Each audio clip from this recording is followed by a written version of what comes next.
হরে কৃষ্ণ। ভগবান শ্রীকৃষ্ণের বাণী।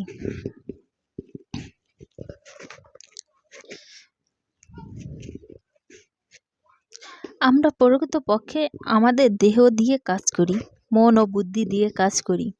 তাই যদি মন ও বুদ্ধি ভগবানের ভাবনায় মগ্ন থাকে, তাহলে ইন্দ্রিয়গুলি স্বাভাবিকভাবেই ভগবানের সেবায় নিযুক্ত হয়ে যায়। তখন অপার দৃষ্টিতে ইন্দ্রিয় কর্মগুলি অপরিবর্তিত থেকে যায়, কিন্তু চেতনা পরিবর্তন হয়ে যায়। ভগবদ্গীতা আমাদের শিক্ষা দেয় কিভাবে মন ও বুদ্ধিকে ভগবানের ভাবনায় মগ্ন করতে হবে। এভাবেই সর্বত্রভাবে ভগবানের ভাবনায় মগ্ন হবার ফলেই আমরা ভগবানের আলয়ে প্রবেশ করার যোগ্যতা অর্জন করি। মন যদি কৃষ্ণ সেবা নিযুক্ত হয়, তাহলে ইন্দ্রিয়গুলি আপনা থেকেই তার সেবা নিয়োজিত হয়ে যায়। এটি কৌশল এবং এটি ভগবদ গীতার রহস্য বটে। শ্রীকৃষ্ণ চিন্তায় সর্বত্রভাবেই আবিষ্ট থাকা। আধুনিক মানুষ চাঁদে পৌঁছানোর জন্য অনেক পরিশ্রম করে চলেছে, কিন্তু তার পারমাত্মিক উন্নতির জন্য সেই রকম পরিশ্রম করে না। যদি তার 50 বছর আয়ু থাকে, তবে তার কর্তব্য ভগবানকে স্মরণ করবার। অনুশীলনের কাজে এই স্বল্প সময়টিকে পুরোপুরি নিয়োজিত করা। ভক্তিযোগ সাধনের এই 9টি প্রাণীর মধ্যে সবচেয়ে সহজ প্রণালী শ্রবণ, অর্থাৎ আত্মতত্ত্বজ্ঞ পুরুষের কাছে ভগবদ গীতা শ্রবণ করা, এবং ফলে মন ভব সম্মুখীন হয়ে উঠবে। তখন পরমেশ্বর ভগবানের স্মরণ হবে। এই জড় দেহ ত্যাগপূর্বক ভগবানের সাহায্য লাভের উপযুক্ত চিন্ময় দেহপ্রাপ্ত হতে আমরা সক্ষম হব। ভগবান আরও বলেছেন, অভ্যাস যোগ যুগেন্ত চেতসা নানাজ্ঞগামিনা পরম পুরুষম দেব্যম জাতি পার্থ অনুচিচয়ন। অভ্যাসের দ্বারা যে সর্বদা ভগবান রূপে আমার ধ্যানে মগ্ন, বিপদগামী না হয়ে যার মন সর্বদা আমাকে স্মরণ করে, হে পার্থ, সে নিঃসন্দেহে আমার কাছে ফিরে আসবে।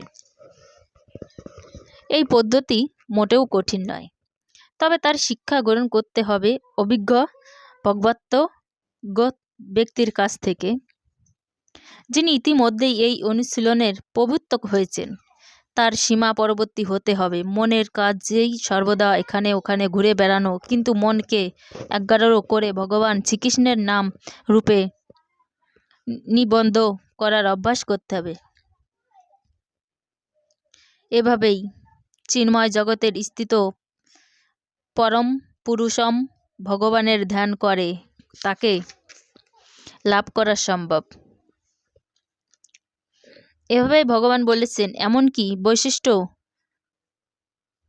অধঃপতিতা স্ত্রীলোক অথবা শূদ্র কিংবা নিম্ন স্তরের মানুষেরা পরম গতি লাভ করতে পারে। তার জন্য উচ্চমানের বুদ্ধিমত্তার সম্পূর্ণ হওয়ার কোনো প্রয়োজন নেই। আসল কথা এই যে, যদি কেউ ভক্তিযোগের পন্থা অবলম্বন করে ভগবানের সেবায় ব্রতী হন এবং ভগবানকে জীবনের পরম আশ্রয় পরম গতি বলে গ্রহণ করেন, তবে তিনি অপ্রাকৃতিক জগতে উন্নতি হয়ে ভগবানের সান্নিধ্য লাভ করতে সক্ষম হবেন। কেউ যদি ভগবদ্গীতায় উপদেশ বাণীকে সর্বান্তঃকরণে গ্রহণ করেন, তবে তিনি তার জীবনকে সর্বাঙ্গ সুন্দর করে তুলতে পারেন। যেমন জীবনের সমস্ত সমস্যার স্থায়ী সমাধান করতে পারে এই শ্রীমদ্ ভগবদ্গীতা। উপসংহারে বলা যায়, শ্রীমদ্ ভগবদ্গীতা এক অপ্রাকৃত সাহিত্য, যা অত্যন্ত সতর্কতার সঙ্গে অধ্যয়ন করা উচিত। কেউ যদি আন্তরিকভাবে এবং অত্যন্ত গুরুত্ব সহকারে ভগবদ্গীতা পাঠ করে, তাহলে ভগবানের করুণা তার অতীতের সমস্ত পাপ কর্মের ফলও তার উপর আর ক্রিয়াশীল হবে না।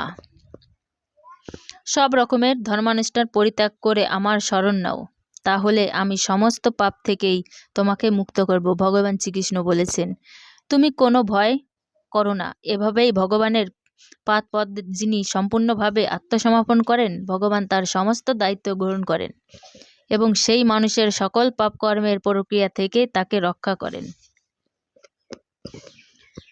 আমরা প্রতিদিন জলে চান করি, মানুষ নিজেকে পরিচ্ছন্ন করতে পারে, কিন্তু কেউ যদি ভগবদ্গীতার গঙ্গা জলে একটি বারও চান করে তাহলে তার জড় জীবনের মলিনতা একেবারেই বিনষ্ট হয়ে যায়। যেহেতু ভগবদ্গীতা স্বয়ং পরমেশ্বর ভগবানের মুখ নিঃসৃত বাণী, এই গ্রন্থ পাঠ করলে অন্য কোনো বৈদিক সাহিত্য পাঠ করার দরকার হয় না। গভীর নিষ্ঠা ও আন্তরিকতার সঙ্গে নিয়মিত কেবল ভগবদ্গীতা শ্রবণ ও কীর্তন করলেই হবে।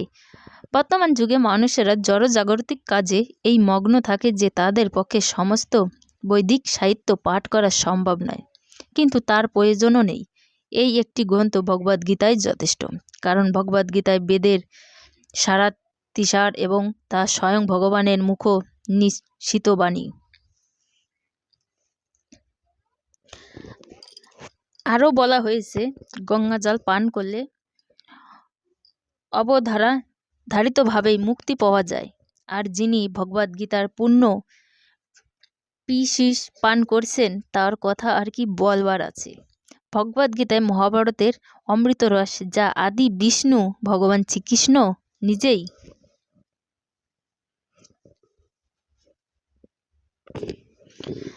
বলে গেছেন।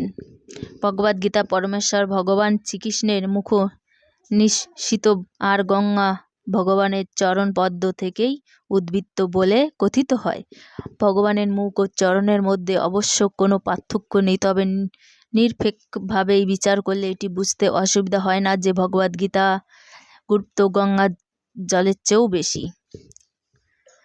বর্তমান জগতে মানুষ আকুলভাবে আকাঙ্ক্ষা করছে এটি শাস্ত্রে একক ভগবানের, এটি ধর্মের একটি ভিত্তির। তাই একক শাস্ত্রম দেবকী পুত্র গীতম, সারা পৃথিবীর মানুষের জন্য সেই একক শাস্ত্র হোক শ্রীমদ্ ভগবদ্গীতা। একো দেবকীর পুত্র, এসব সমগ্র বিশ্ব চরাচরের একক ভগবান হন ভগবান শ্রীকৃষ্ণ। হরে কৃষ্ণ হরে কৃষ্ণ কৃষ্ণ কৃষ্ণ হরে হরে, হরে রাম রাম রাম হরে হরে।